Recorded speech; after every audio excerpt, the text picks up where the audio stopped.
5 avril 2025, 31 degrés à Cotonou et environ. Mesdames et messieurs, bonjour. Les titres. Les chefs d'entreprise sont désormais plus informés sur la loi de finances 2025 et l'accomplissement de leurs obligations fiscales. Ceci grâce à une conférence débat organisée à leur intention par la CCIB et la Direction générale des impôts. Vous aurez les précisions dans ce journal. Nous allons également parler dans ce journal de la libération annoncée des espaces publics dans un communiqué par le maire de la ville de Cotonou. Une équipe de rédaction a fait le constat à Mélentin. Vous aurez les détails dans un instant. Et puis, sortie du président du Conseil économique et social, il poursuit sa tournée dans les 12 départements du pays. Le point de l'étape de Djougou à suivre dans cette édition. À nouveau, bonjour. Nous démarrons ce journal par cette triste nouvelle. L'ancien ministre des Affaires étrangères et diplomate béninois Yves Monou est décédé dans la soirée de ce vendredi 4 avril 2025. Avocat de profession, il a été ambassadeur du Bénin en France, au Royaume-Uni, en Espagne, au Portugal, en Italie, en Grèce et en Turquie. Il s'est éteint à l'âge de 112 ans. Toutes nos condoléances à la famille du défunt et à la nation béninoise. La Chambre de commerce et d'industrie du Bénin est à cheval sur la compréhension du contenu de la loi de finances 2025 et l'accomplissement de leurs obligations fiscales par les chefs d'entreprise. À titre illustratif, une conférence débat a été organisée ce jeudi par l'institution de concert avec la Direction générale des impôts à son siège à Cotonou. Plusieurs entrepreneurs ont pris part à cette séance d'information et d'échange. Hugues Vingbe et Simon Rolonou pour le point. Que retenir sur les nouvelles dispositions et avantages de la loi de finances gestion 2025? C'est le thème central de cette conférence débat. À l'ouverture de la séance, une communication détaillée est présentée par Roger Sobabé, un cadre de la Direction générale des impôts, sur les mesures reconduites et les mesures nouvelles édictées dans la loi de finances. Elle ressemble un peu à la toute première mesure qu'on a évoquée, où il y a également des remises, des abandons de pénalités, d'amendes, de majoration, pour des personnes, mais cette fois-ci c'est pour des entreprises. Après cette conférence, la parole est donnée aux chefs d'entreprise présents. Une multitude de préoccupations sont recueillies et des réponses fournies par le conférencier. Ça leur permet de satisfaire à leurs obligations fiscales. Il y a certains chefs d'entreprise qui ne savent pas les impôts qu'ils doivent payer, ou qui te disent pourquoi je dois faire la facture normalisée, pourquoi la TPS est de 5%. Nous allons remercier la CCI Bénin pour cette initiative parce que là il y a des zones d'ombre qui aujourd'hui sont dissipées. Nous venons de comprendre beaucoup de choses que nous allons relayer dans nos groupes, dans nos secteurs d'activité pour permettre aux opérateurs économiques de comprendre le travail alléchant, le travail impressionnant que fait le gouvernement à travers la Direction générale des impôts. À travers cette initiative, la Chambre de commerce et d'industrie du Bénin réaffirme sa détermination à accompagner techniquement les entreprises béninoises afin d'en faire des marques respectueuses de leurs devoirs fiscaux. Le président du Conseil économique et social a entamé mardi dernier sa tournée au plan national après Nati Tengu dans l'Atakora. C'est le tour de Djougou dans la Donga de recevoir Conrad Bagidi accompagné d'une forte équipe de son institution. Il est allé non seulement installer les membres du Conseil économique et social Donga, mais aussi et surtout lancer officiellement les activités du dit conseil. Occasion également pour le président de recenser toutes les préoccupations des participants. Abdou Sabi Idrissou. C'est désormais officiel. Les membres du Conseil économique et social, CES Donga, entrent dans la plénitude de leurs fonctions. Au détour de cette cérémonie sobre, tout de même empreinte de solennité, Conrad Bagidi, président de cette institution, installe les 9 membres pour le compte de la Donga. À l'entame de cette cérémonie, couplée avec le lancement officiel des activités de la dite institution au niveau départemental, les mots de bienvenue et de reconnaissance du préfet. Je voudrais souhaiter la bienvenue au président du CES, ici à Djougou. Et j'aimerais le féliciter vivement pour sa brillante élection à la tête de la prestigieuse institution. Le président du CES a prêté une oreille attentive aux intervenants qui ont exposé plusieurs préoccupations et doléances. Entre autres sujets abordés, l'épineuse question de l'immigration et l'employabilité des jeunes, conflits liés aux affaires domaniales et la transhumance, parfois source de conflits entre agriculteurs et éleveurs. Merci beaucoup donc pour votre participation. Ce que je pourrais dire, c'est qu'il y a certains sujets qui vont relever de sensibilisation. C'est-à-dire que la question du foncier a été déjà traitée d'une certaine manière, mais sa mise en œuvre n'est pas opérationnelle. Tout comme la question de la transhumance. La question de la transhumance concerne beaucoup de départements et elle a été déjà traitée du point de vue de la loi, mais c'est vrai que dans la mise en œuvre, il y a encore beaucoup à faire. Mais il y a d'autres sujets qui vont relever d'un travail plus approfondi. Quand on va parler de l'emploi et de l'immigration, il y a quelque chose de plus approfondi qu'il faudra lancer. Les informations que j'ai sont celles-ci. L'État béninois a décidé de créer des lycées de métiers, des lycées techniques. Cette tournée de Conrad Gbagidi prouve déjà son engagement à poser les bases solides d'une collaboration efficace et rapprochée entre le CES et ses différents démembrements. Retour sur l'étape de Nati Tengo dans le département de l'Atakora. Conrad Gbagidi a échangé avec les acteurs à la base sur la question de la consommation de l'alcool frelaté et son impact sur la jeunesse. Alassane Arouna pour les précisions. Face au président du Conseil économique et social, accompagné pour la circonstance de ses deux vice-présidents, les membres de la coordination départementale du CES à Takora, élargis aux élus communaux et aux représentants des différentes couches socio-professionnelles du département. L'enjeu étant de lancer officiellement les activités de ce démembrement du Conseil économique et social afin d'engager un dialogue plus direct avec les différents acteurs du développement à la base. Je rappelle que le CES, le rôle du CES, c'est de travailler à l'amélioration des conditions de vie de nos populations. C'est de faire en sorte que la situation de maman quelque chose, papa quelque chose, qui, quel que soit là où il se trouve, sur le territoire national, donc aujourd'hui dans le département de la Takora, puisse être concerné par le CES. Donc nous voulons travailler pour améliorer les conditions de vie de nos populations. Au cours des échanges avec les différentes parties prenantes, plusieurs fléaux qui minent l'essor économique et social du département ont été évoqués par l'autorité préfectorale ainsi que les autres participants. Les énormes défis de développement nous imposent une étroite complémentarité, notamment dans l'épineuse question de l'alcool frelaté, ce poison mortel qui décime notre jeunesse. La crise sécuritaire et ses multiples répercussions socio-économiques, la gestion des réfugiés et déplacés internes, le renforcement de l'employabilité des jeunes. Mais de tous les défis énumérés, seule la thématique relative à la consommation de l'alcool frelaté et ses dégâts sur la jeunesse ont retenu l'attention de tous. Je voudrais vous donner rendez-vous solennellement que nous avons abordé ces questions. Le CES national part, mais le CES départemental reste. C'est pour ça que le coordonnateur a bien fait de présenter son équipe. Donc, dès l'instant de notre départ, le travail continue.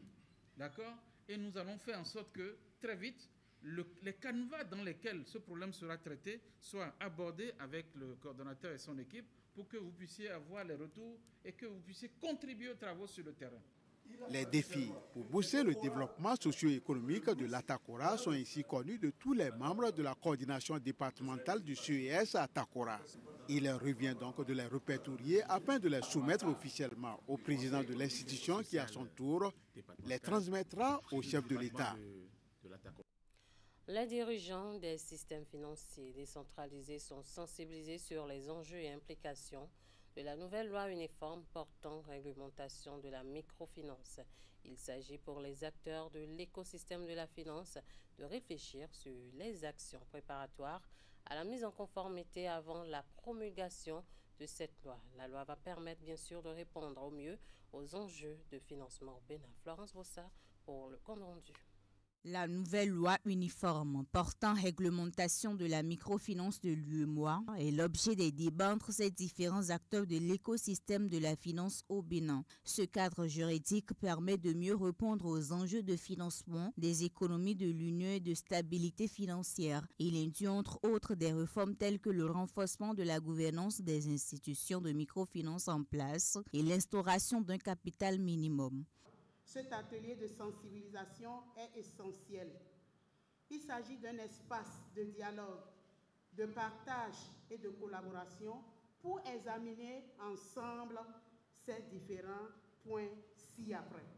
Les implications concrètes de cette loi sur la gouvernance, les opérations et la gestion des risques de nos institutions. Les stratégies à adopter pour se conformer aux nouvelles exigences sans compromettre notre mission. Il ne s'agit pas simplement d'une loi de transition, mais c'est une loi de réforme.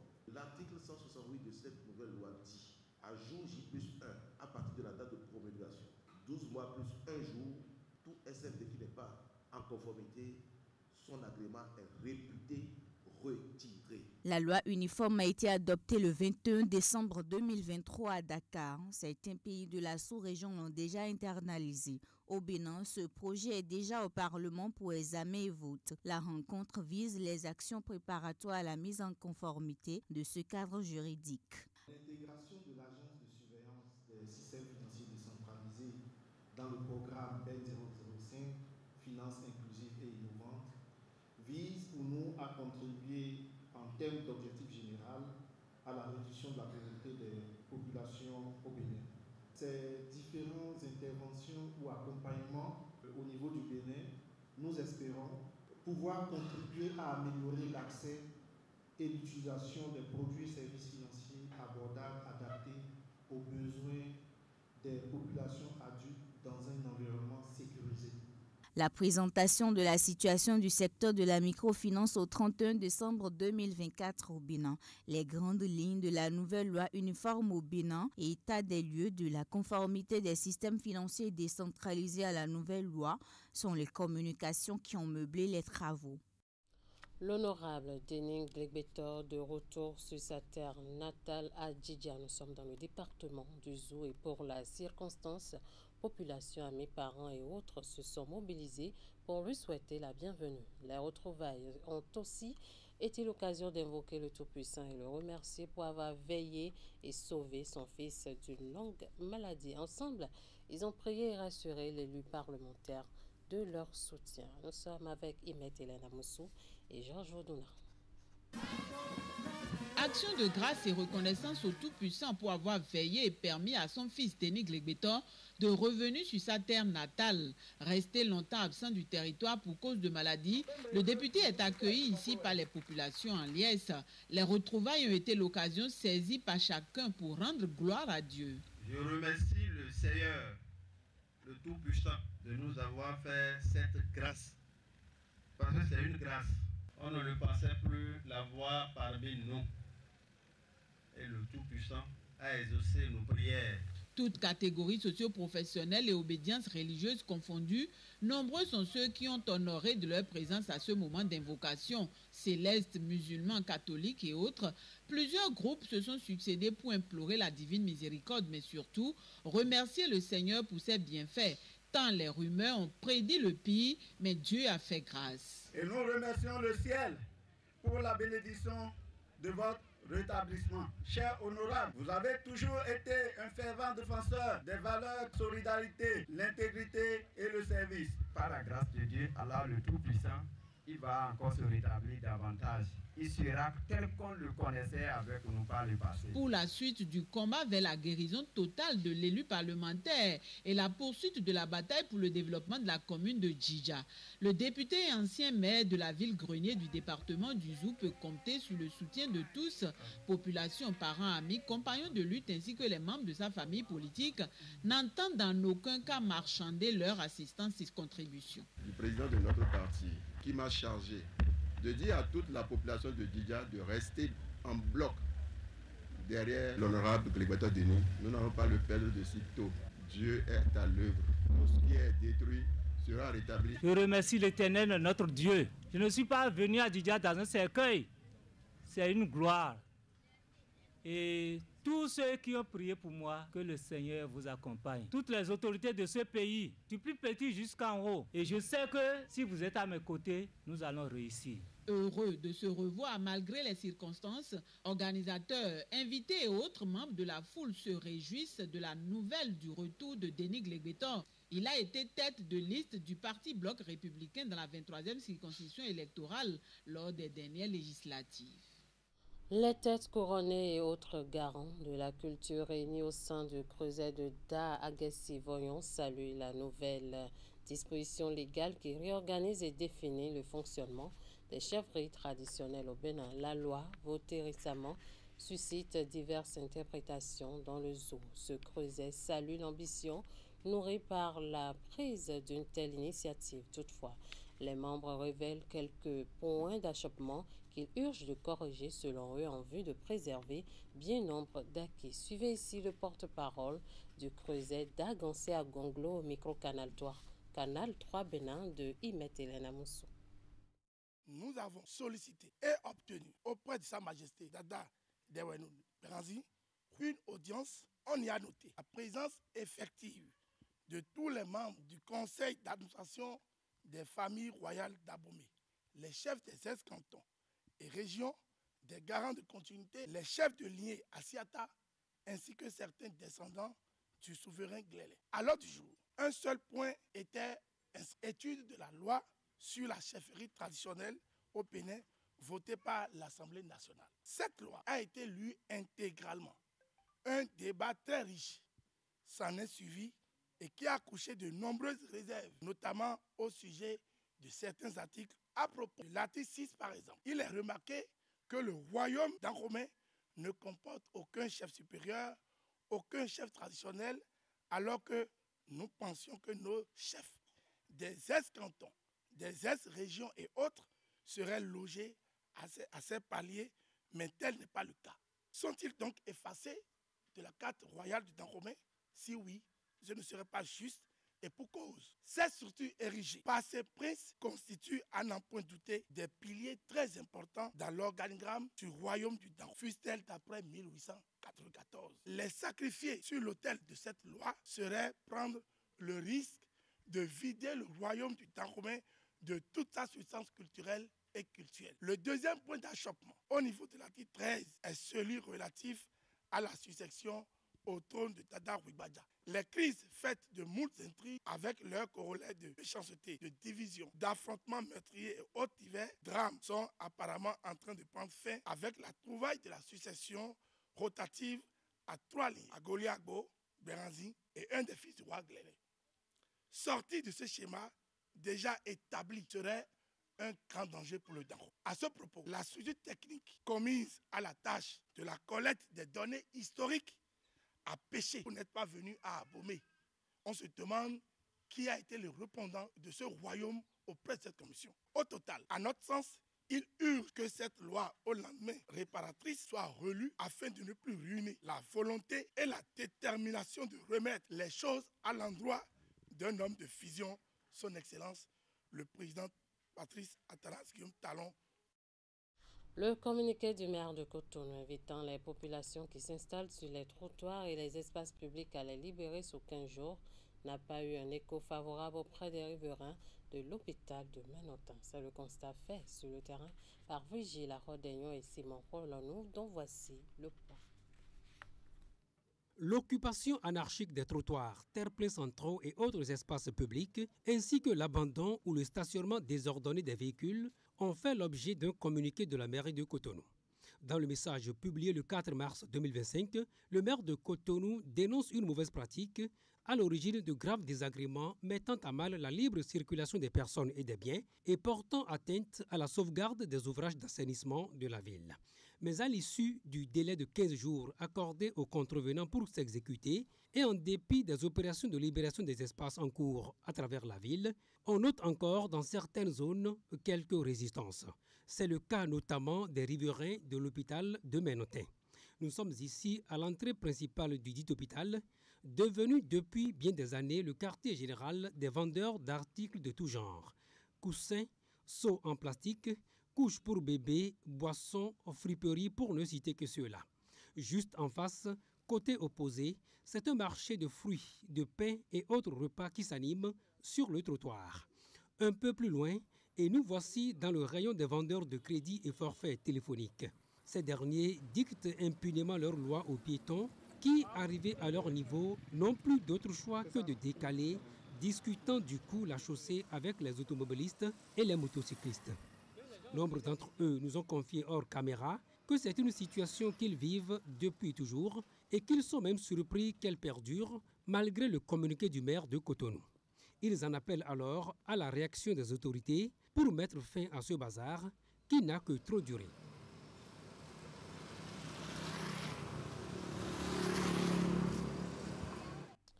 La nouvelle cimenterie du Bénin Nocibé, fidèle à sa réputation d'entreprise citoyenne modèle, a construit plusieurs salles de classe entièrement équipées et d'autres infrastructures au profit de l'EPP Igboadou dans l'arrondissement de Mansé, commune d'Adjawéré. Ces édifices offrant de très bonnes conditions d'études aux apprenants ont été inaugurés en présence de responsables de la Nocibé SA. Suivez ici cet élément pour les détails. C'est dans ces salles de classe élégamment peintes que les élèves du village d'Igboadou dans la commune d'Adjawéré vont désormais recevoir le savoir. Ces précieux joyaux sont l'œuvre de la nouvelle cimenterie du Bénin, Nocibé, qui demeure ainsi fidèle à sa politique de responsabilité sociale. La Nocibé a construit plusieurs immeubles, à savoir 2 modules de 6 classes, plus le bureau du directeur, un bloc de cuisine, un réfectoire, un magasin de stockage des vivres pour la cantine scolaire, un bloc de latrines et une clôture. À cela s'ajoutent les équipements en mobilier pour les salles de classe, la cuisine et le réfectoire de la cantine scolaire. Mesdames et messieurs, la nouvelle cimenterie du Bénin s'est résolument engagée à soutenir le système éducatif béninois. L'appui à l'éducation dans les localités de notre zone d'implantation, et même au-delà, sont pour nous une priorité. Car nous estimons que grâce à l'enseignement maternel, primaire, secondaire et universitaire, le pari de former des citoyens de demain responsables et respectueux de l'environnement sera un pari gagné. Dans le rang des bénéficiaires, les mots étaient au remerciement. Que Dieu bénisse tous les travailleurs de la nouvelle cimenterie du Bénin. Nocibé, car c'est grâce à vous, Igboadou, autrefois une école sans abri, est devenue l'école la plus belle de la zone. C'est donc un moment de pur bonheur pour les populations de l'arrondissement de Massé. Le gouvernement aussi se réjouit des efforts inlassables de la Nocibé dans les domaines de l'éducation, de l'environnement et de la santé, dans le cadre de la mise en œuvre de sa politique de responsabilité sociale. Avec ces édifices, la nouvelle cimenterie du Bénin vient de compléter la longue liste de ses réalisations au profit des populations de sa zone d'implantation. Signe de son engagement citoyen à contribuer aux côtés du gouvernement au mieux-être des dites populations. On parle santé pour finir. La première édition des journées du pharmacien du secteur privé s'est tenue cette semaine à Cotonou. Organisée par l'Association des pharmaciens du secteur privé, du Bénin. Cette rencontre était le lieu pour les participants de réfléchir aux défis et opportunités pharmaceutiques. Étaient associés à ce rendez-vous de 2 jours plusieurs partenaires. Ingrid Day pour le compte rendu. La dispensation des antibiotiques au comptoir dans un contexte de résistance antimicrobienne, les obligations sociales des entreprises pharmaceutiques et la retraite des pharmaciens sont entre autres les principaux sujets abordés à cette première journée du pharmacien du secteur privé. Une initiative de l'association de ces professionnels dont l'objectif est de bâtir un secteur plus fort, plus résilient et plus performant au service des populations béninoises. En effet, nous sommes là pour vivre la première édition des journées du pharmacien du secteur privé. Ces journées ont pour but de permettre aux pharmaciens du secteur privé de se retrouver entre eux, pour se connaître, face à face, pour discuter et tisser des relations. C'est aussi une occasion de se former et de s'informer sur les réformes qui sont en cours dans notre secteur, d'en saisir les opportunités que nous pourrons traduire par des actions concrètes. Marraine de cette première édition des Journées du pharmacien du secteur privé, la présidente de l'Institut national de la femme n'a pas manqué de souligner l'importance de célébrer les pharmaciennes qui constituent 60% de l'effectif de la corporation. Quant à l'Organisation mondiale de la santé, partenaire de ces assises, elle encourage cette dynamique et reste engagée pour accompagner les réformes dans ce secteur. Vous, pharmaciens, dans la discrétion de vos officines, vous êtes souvent les premiers à tendre une oreille attentive, à offrir un mot réconfortant, à orienter vers une aide appropriée. Par votre engagement silencieux mais puissant, vous contribuez à sauver des vies et à redonner espoir à celles qui en ont le plus besoin. Une sensibilisation et de l'information permettant d'être plus outillés pour mieux jouer de tels rôles sont une piste possible de partenariat avec l'Institut national de la femme.